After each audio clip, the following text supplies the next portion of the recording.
Third, on behalf of everyone gathered here, I warmly thank Brother Krishnamurti. Now the turn of Dr. Revathy. I warmly invite Dr. Revathy. Guru Brahma, Guru Vishnu, Guru Devo Maheshwaraha, Guru Sakshat Parabrahma, Tasmai Sri Gurave Namaha.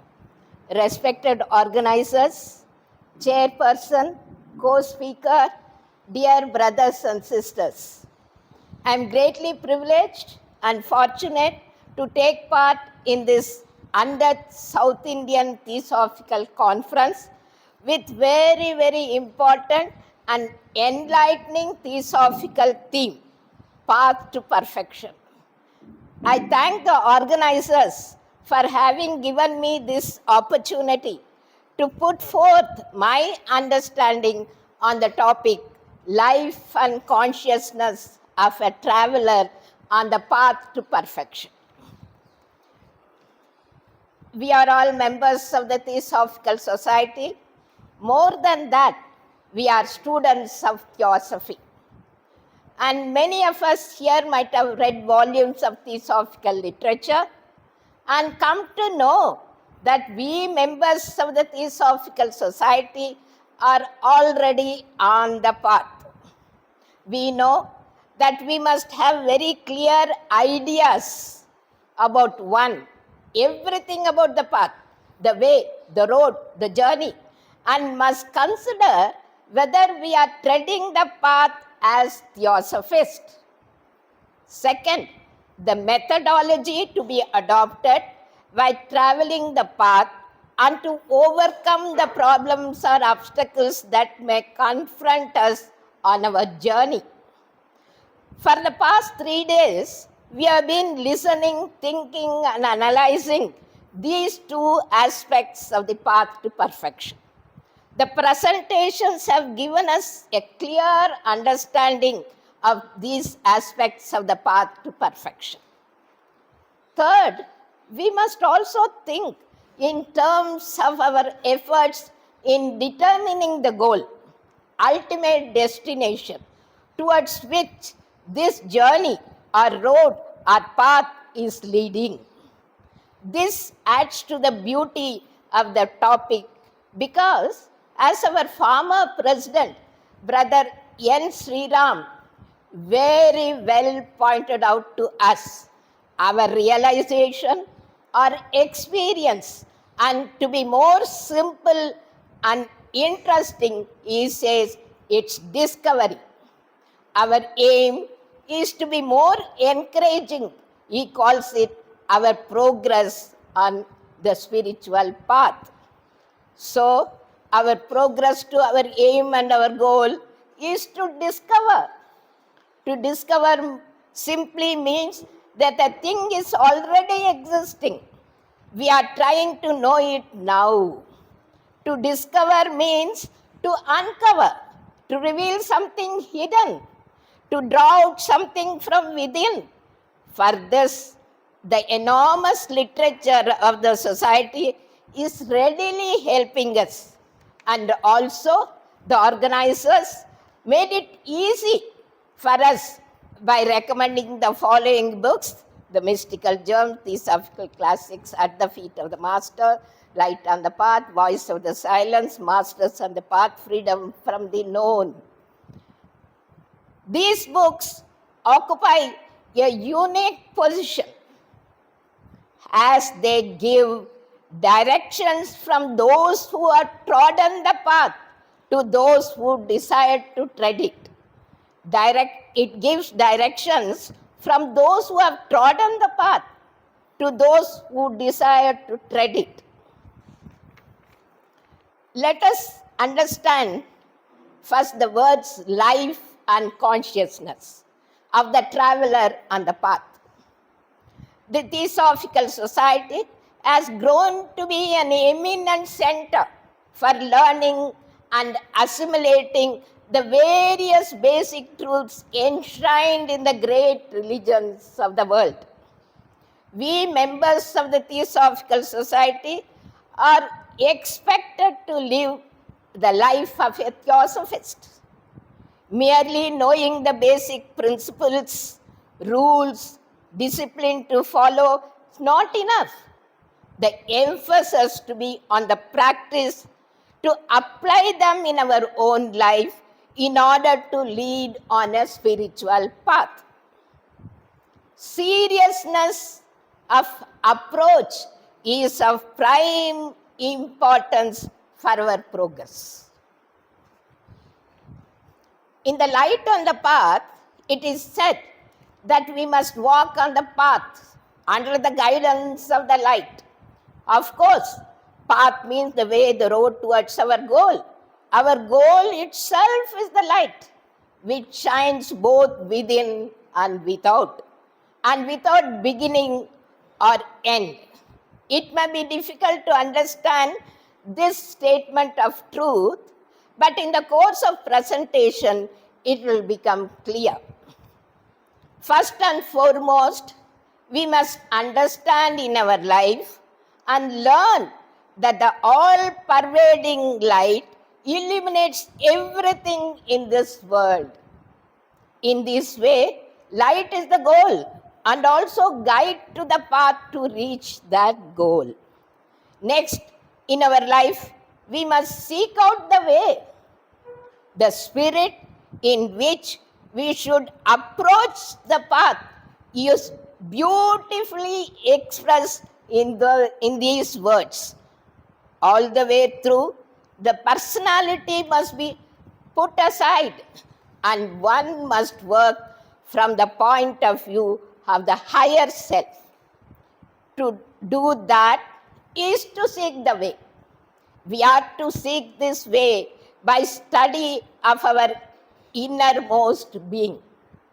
We have two gems from Vedanta illustrating this principle. In Bhagavad Gita, it is said, Agam sarvasya prabhovo matta sarvam pravartate. I am the source of all. From me, everything evolves. Thus, we can also take this meaning.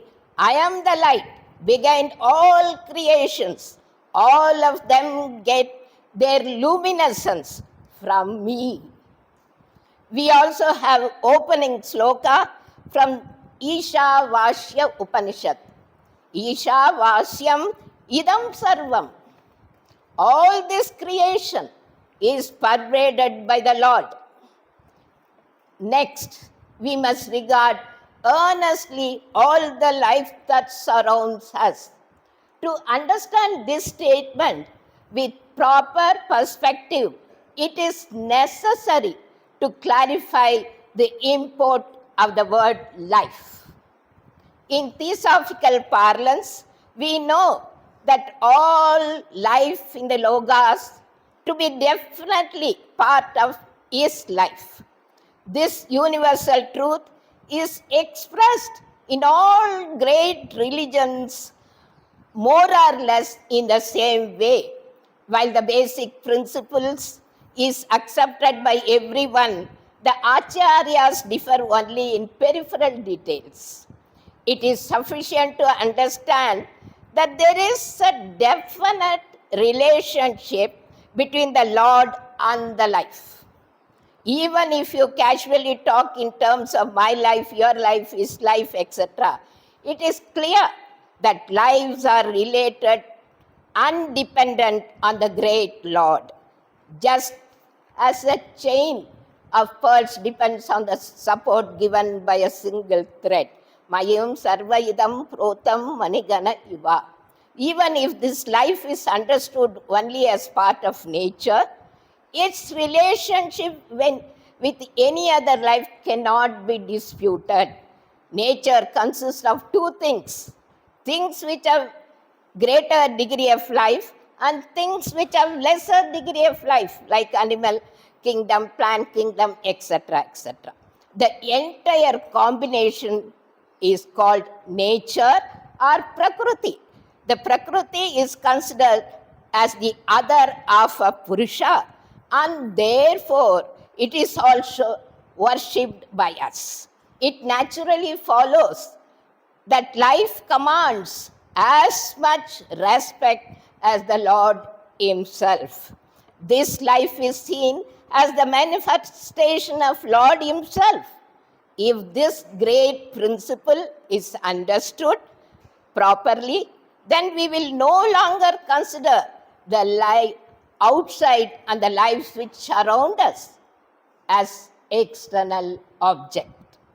They are one with us. This is conveyed in saying, Atmavat Sarvabhutani.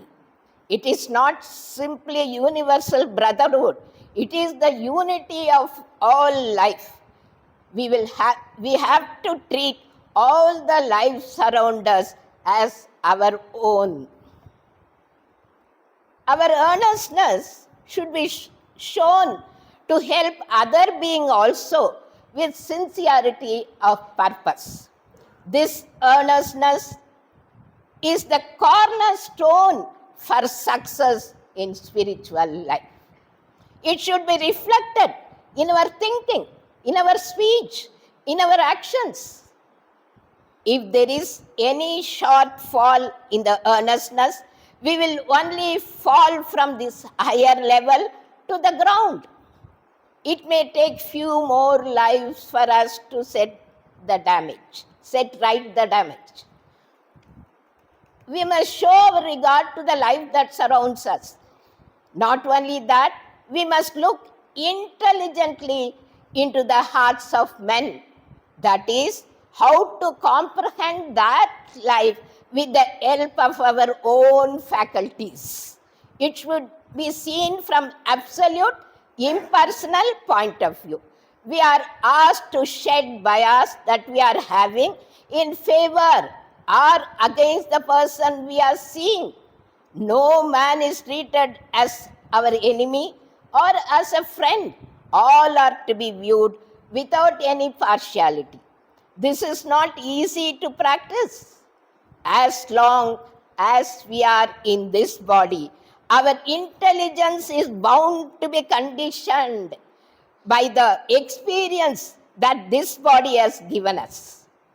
So, you must come out of this body and examine the person.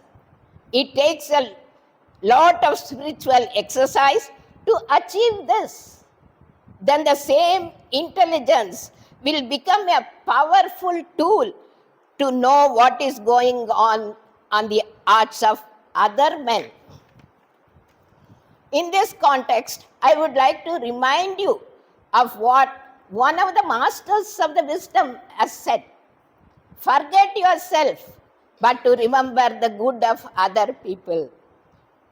It is not easy to forget ourselves.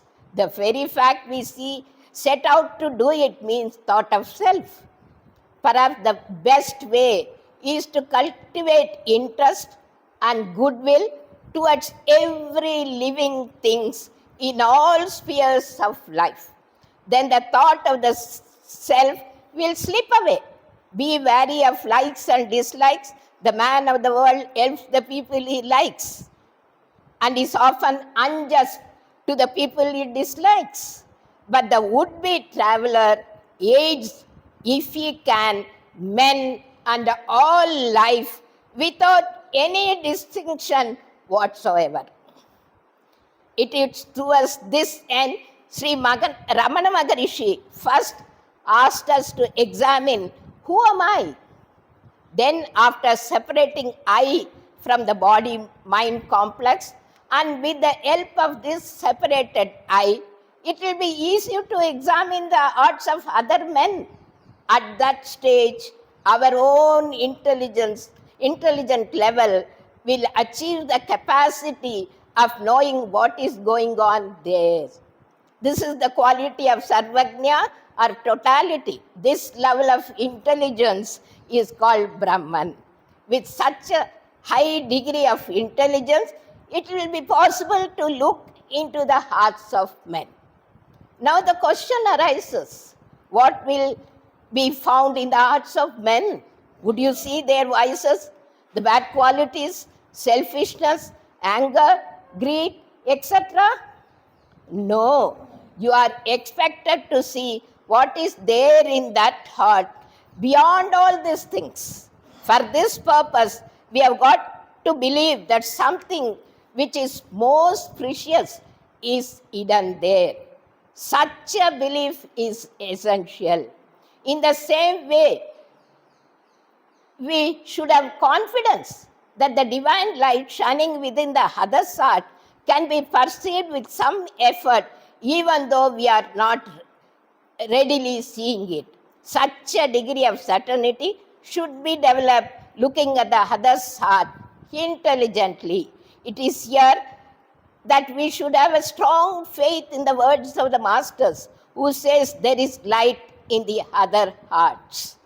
Vedanta also says the same thing. It means that light which is higher than the heaven is shining within the cage of the heart. This is capable of being perceived by the pure and intelligent people only. Here, the word intelligent referred to or implies that we should be sure of what we are searching, where we are searching, and how we are searching. The intelligent mentioned here does not mean or refer to academic study or a logical statement. It refers to purity of mind, sincerity of purpose, and longing of the heart. We should also cultivate certain degree of concentration, detachment, control over our senses, impersonal intelligence which frees us from the bonds of our own personality, can grasp the other's heart and guide it. We are asked to see life around us first, then we are asked to see intelligently into the other's heart, and it has been deliberately arranged in this way because our senses are accustomed to, for a long time, to go outside and stay there always. It is their nature to study things which are outside only. That is why we should allow them to go in their own way and make them to be very clear in whatever they are perceiving. Only when they are made to know, at least by implication, that though there is something valuable in the outside life, we can make people turn inwards and search for the same valuable things inside. In the same way, if our heart is able to find something in others' heart, then it will have confidence to search for it in its own area or sphere. Not only senses, but also mind and soul should strain every nerve and search in the deeper layers of heart. Not a physical process, but it is highly sensitive and sacred process. We should not be dogmatic or egoistic in doing such a sacred work. Every fraction of ego will throw us miles away from the heart. In the Master's eye, the one enemy of spirituality is egotism or ahankara. So let us remember that.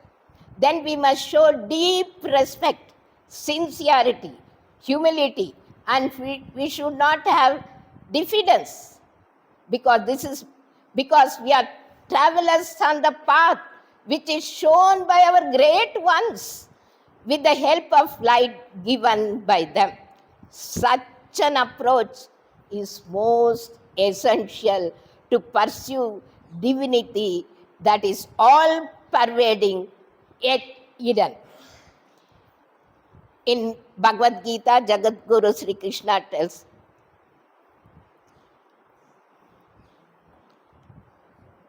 Ishvara Sarva Bhutan Irdeshu Arjuna Dishtati. God resides in the heart of every created entity. And Dr. Bessons very well points out to us that whole hidden light shining in every creature. The consideration that we give to study our own heart is very important because it is used as a tool for the activities, that is, looking at the life around us. Not only that, You are going to be guided by what it dictates. When your intellect fails, when your logic or reasoning fails, when your senses do not go that far to correctly guide you, it is your own heart that will tell you as what should be done. It is called the intuition. It should not be mistaken for our emotional reaction. Intuition is that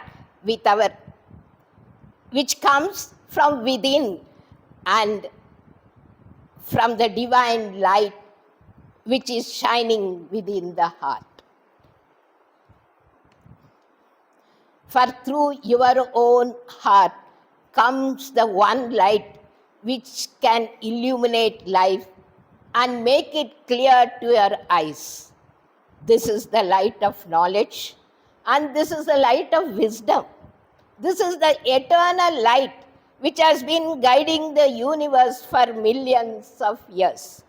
It will be a pleasant experience even to think of, speak of, or sing in praise of this light. It is this light which shows the way. Then there is no danger of going astray for any one of us. It is the one light which illuminates life and makes it clear to our eyes. We also understand that light which is shining in your heart is also shining in every other heart. Every traveler in the path must recognize this first, so that he will forget all the differences between himself and other creations in nature. One who verily sees himself in all elements, sees all the elements in him, reaches the ultimate. The person who sees one in all and all in one becomes one with eternal, says the Upanishad.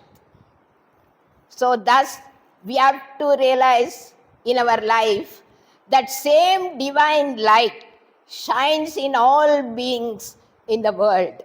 For this to be realized, a big change in our consciousness must come. We may easily compare the level of our consciousness as at present with the required level of consciousness. That is, give your whole heart and mind to find out. Let me point out the state of consciousness which is required to be developed by the traveler on the path to perfection. What are they? Firstly, our consciousness should be able to dispense with dual feeling of I and the other. The change has to come in its identification with thou and that. It should change to the level of comprehending the eternal, infinite, incognizable, and real existence. It should change to the level of seeing a man as reflection of manifested God. It should change to the level of seeing the inner real self of every other person as eternal. It should change to the level of seeing only one thing without a second everywhere. It should change to the level of recognizing the being, consciousness, and the bliss, Sat Chit Ananda, the threefold qualities of one supreme being.